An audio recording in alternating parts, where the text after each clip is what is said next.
extremely fun. It's Sunrise with Craig Froelich right here on KCMX AM 880. Lively conversations around news, politics, and people, plus local news and weather every 30 minutes. We want to hear from you. Follow us on Twitter, Facebook, or go to KCMXAM.com. Join in the conversation by calling 541-772-8255. Sunrise, where it matters what you think.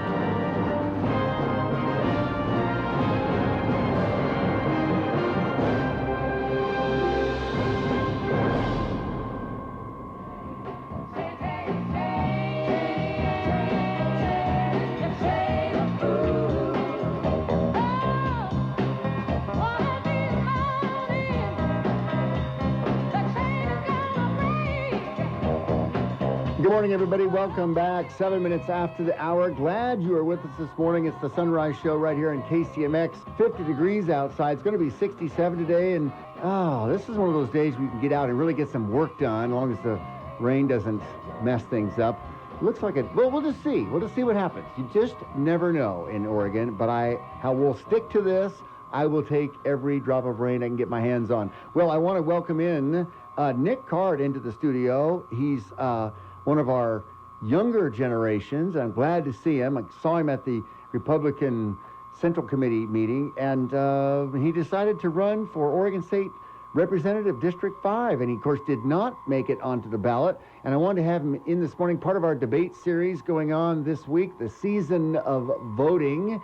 So all of you voters, listen in on the Republican ticket. And Nick, thanks for coming in this morning. Well, hi, Craig. Thanks for having me here. I really appreciate it. This is great. Yeah, it's a fun adventure for me, too. This is, a very new and exciting thing. I've never done politics before. Right.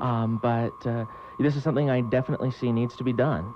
My big thing is jobs and jobs advocacy. And that's sort of why I came back. I mean, you grew up here, yes, born and raised here, and then definitely. You went off to school, and you were in engineering. Tell us about that. Yeah, so I was born and raised here. I grew up in Jacksonville, actually. So definitely this is my home. And I graduated South Medford High School as valedictorian, and then I went down to Harvey Mudd College in the LA area where I studied engineering.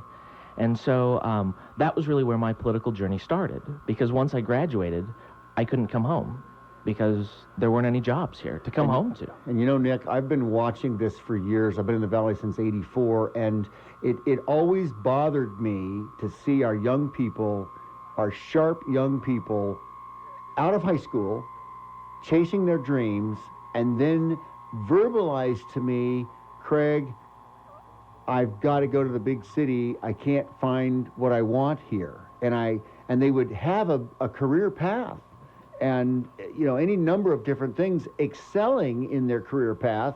And they had made a go of it, and they said, Craig, I can't make it here. I'm moving, or we've already procured. And I just go, really?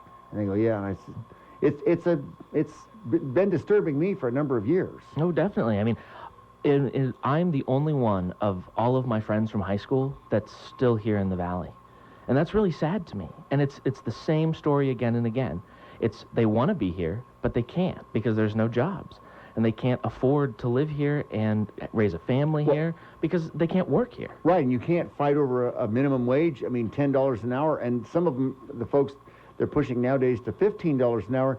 I don't know how you could make it on that. Yeah, it's not the minimum wage, and that's part of the problem we've had too in Oregon is our job with the jobs that we've lost, we're not getting back those same jobs. Right. We're getting back minimum wage jobs, and we're not growing in high-tech jobs. I lived in Silicon Valley for a number of years where I worked writing patents, and so I was deep in the middle of high-tech work, and I can see the kind of jobs and the kind of talent that those industries create.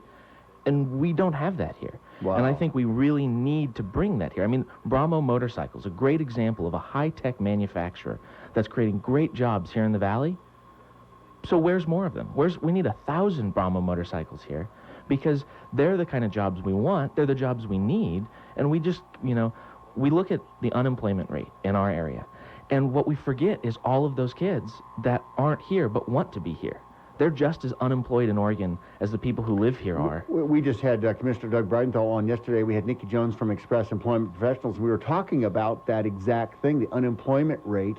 And Commissioner Breidenthal was saying, well, the unemployment rate, if you look a year ago, it's actually gone up a little bit. But here's the thing, let's look at the employment rate, because that way you don't have to, suppose who is not even on that percentage of hasn't, either they're underemployed or they're not looking for jobs anymore or they're purely retired or moved away or anything like that. So Oh, yeah. it's nuts. Well, so here's the thing, you're not on the ballot this Yes, that's right. election cycle in the primary election, but you want to get put on as a write-in candidate, and we were talking about that. To be a write-in candidate, they have the blank, and just write in, and all it needs is one vote. But then the next thing, of course, is you want as many votes as you possibly can get your hands on. Oh, definitely. This is, the write-in journey started for me when I came back in October. That's when I moved back to the Valley. I had the opportunity to go work for my family's trucking company, which was great because it finally brought me back home. Right. But October was not early enough to get put on the primary ballot. So what I'm asking everyone out there is, on the Republican side, to write in Nick Card on the primary ballot for state representative. Make sure you fill in the bubble, and on the line where it says write in Nick Card. And, I appreciate all of your votes. The reason why I'm running as a write-in part, is because we can't afford to wait anymore as Oregon. That's what I was originally thinking when I came back here. I can do it next time. I can be active in the Valley in other ways. And there's a great way to, support and volunteer in grassroots, but no one's running here. And I had to throw my hat in the ring because it's what we need to do. It's what we need to do for my friends. It's what we need to do for Oregonians. We need to get Oregonians back to work, and we need to get the Oregonians that have left Oregon because there's no jobs back here working and raising families. Well, exactly. And you're going to be running against incumbent State Representative Peter Buckley. And, he's been in for a number of years. And, it's really, he has done some great things, and he's done some good things, but then you look at it and you go, wow, okay, there's been some things that they've missed. The Democrat Party and the vote party line, and they've got some things where they have worked bipartisanship, and then they've got some things that have simply been slam dunked through. And, some of the other state representatives and, senators on the Republican side say, we just didn't feel represented because it didn't matter what we said or did. The Democrats who were in power of the state Senate and the House of Representatives and the governor's, office, they're just going to do whatever they do. And that leaves the other half of Oregonians without representation. Yeah. Well, and something that really bothers me in particular about, our legislature right now is there's no leadership on the jobs issue. Where's our jobs bill? Where's that advocacy? And that's what's sad. Jobs are not a Democrat versus Republican issue. That's my Jobs point. are an Oregonian issue. And that's where, I'm coming from is like you said, Peter Buckley has done some great things for education, but we need advocacy for jobs. We need leadership on the jobs issue. Because if we're not employed, then we can't raise families. That means our kids don't graduate from high school. And that means we're not going to be successful. We're not going to be successful as a community. We're not going to be successful as a region. And we're not going to be successful as a state. Jobs come first. And I had, we've got a break coming up, but I had families that I knew that the husband or the wife lost their job for one reason or another, and now all of a sudden the double income's down to one income, and they hang on as long as they can, thinking to replace that job. They can't replace that job. They end up moving away. So it's been really nuts, and we had the legislators during that 33-day session. We scrambled to get as many legislators on the show as we could. And we kept asking, where are the jobs bills? And they were doing everything else but. So, anyway. Ladies and gentlemen, we've got Nick Card in the studio with us this morning. He's running for Oregon State Representative District 5. We'll come right back. More on the Sunrise Show. We're just getting warmed up. Hope you can stay tuned.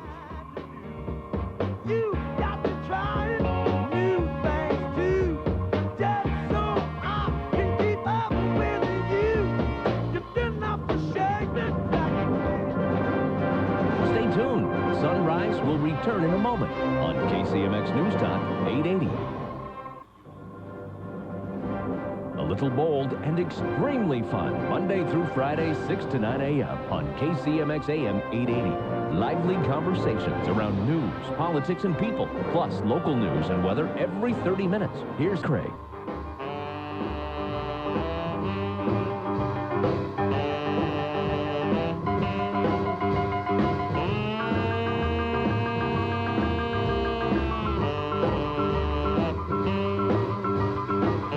Good morning, everybody. Welcome back. 19 minutes after the hour. Glad you're with us this morning. We got Nick Card in the studio this morning, and Nick is running for Oregon State Representative District 5. And if you're not in District 5, then your ballot will not reflect that. I'm in District 6, and it reflects Sal Esquivel. And then, of course, you can write in. So what you'll have, and Nick, talking about this ballot situation, is what folks will see if they're in District 5 for Oregon State Representative is, would it be two blanks or one blank? It'll be one blank. You'll see State Representative, District 5.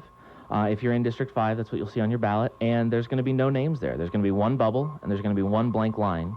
And so what I'm asking everybody in District 5 to do is on that blank line, write in Nick Card. Fill in the bubble, write in the name.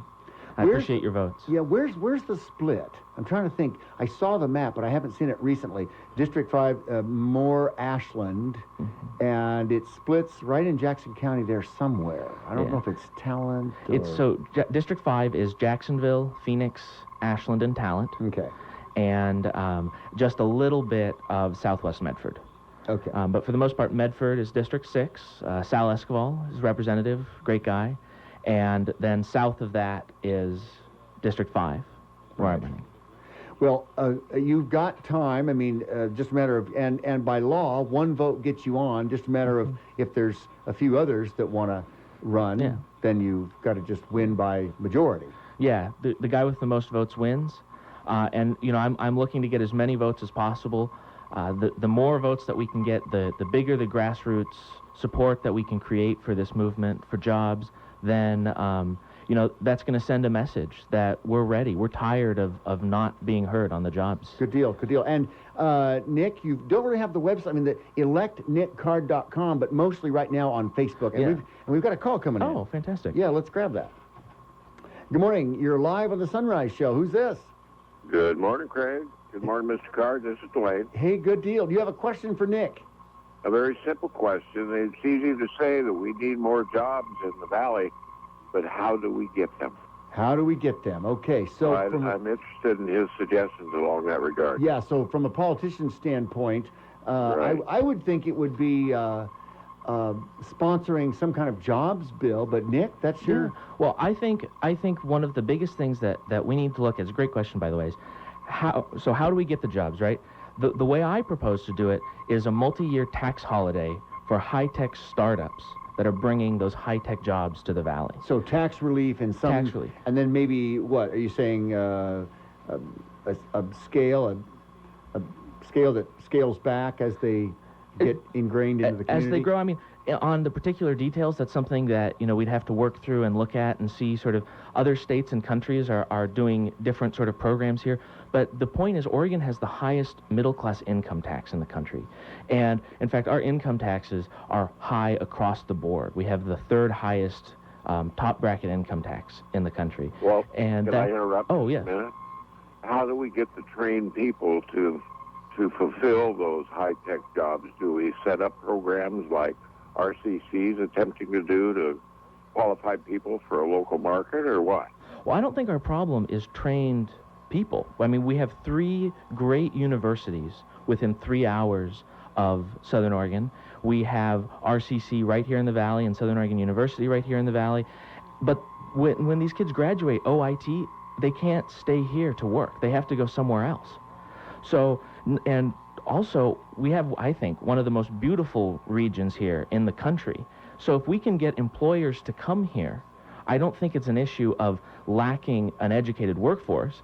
But, you know, obviously we need to do better at education as well.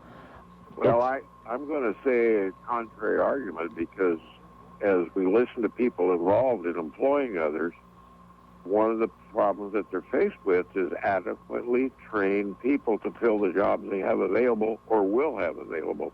You know, I would say that's an issue of a general issue that faces the Valley, because when you have guys, like OIT, I have some friends who went to OIT, and Right. when they were looking for jobs, the employers that were showing up at OIT that were trying to recruit, when they're sending out their resumes, the issue was they couldn't find jobs that would pay them enough compared to what they could go if they went and worked in Silicon Valley or in Portland or in other large tech centers around the country.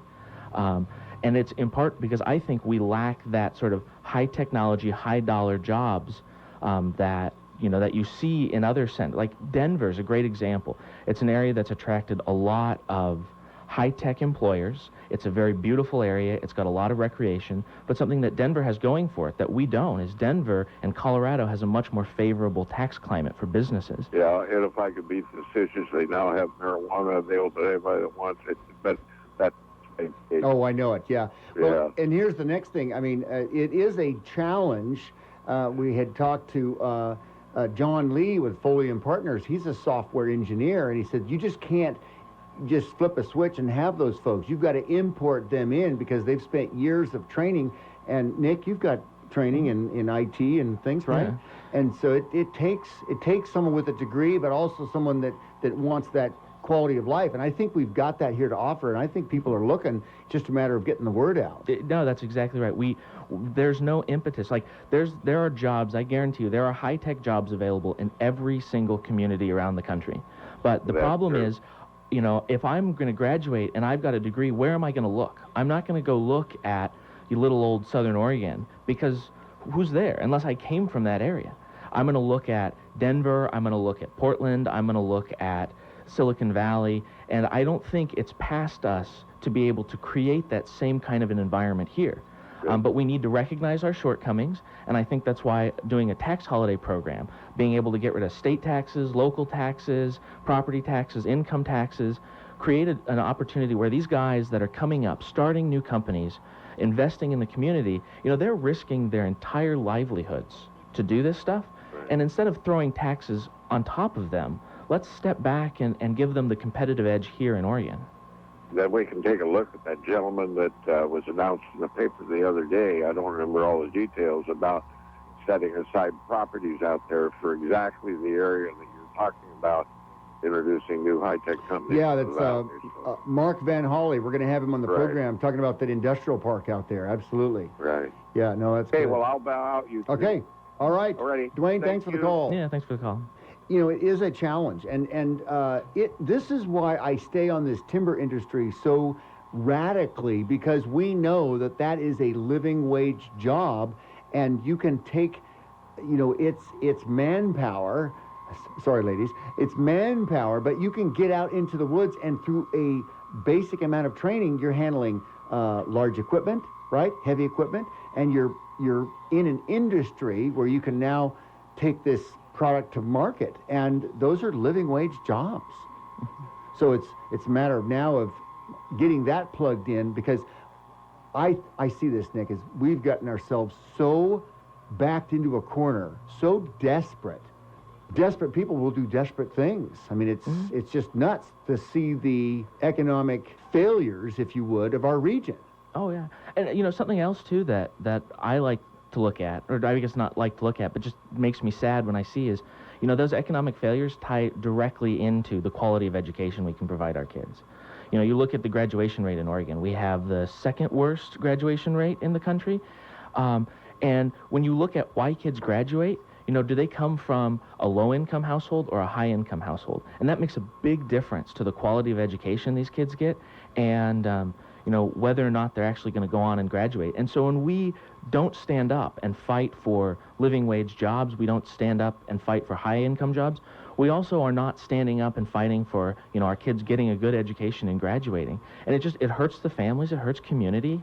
It's really a sad thing to see no leadership on those issues. Well, when we talk about the lack of leadership in everywhere you look, I mean, whether it's in the family, lack of leadership, in the neighborhood, lack of leadership, in businesses, people are, and it's so, having young leaders such as yourself stepping up and saying, you know, I don't have all the answers, but we're going to dig until we find them. That's admirable. So hats off to you, sir, Well, thank you. for stepping up. And South Medford valedictorian Nick Card going for Oregon State Representative District 5. And so, Nick, thanks so much for coming in this morning. Let's see. So electnickcard.com is the website. Yeah, but you go to electnickcard.com. It'll take you to the Facebook page, or you can go direct facebook.com/electnickcard.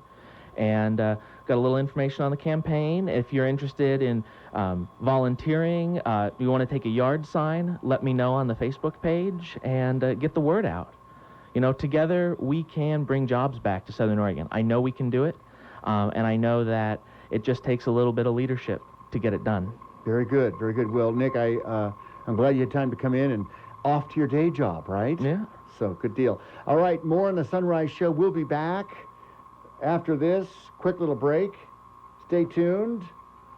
Thank you, Craig. You Appreciate bet. having me on. Nick, thanks for coming in. Back after this. Well, I'm mad about it, baby. Please don't hurt me no more.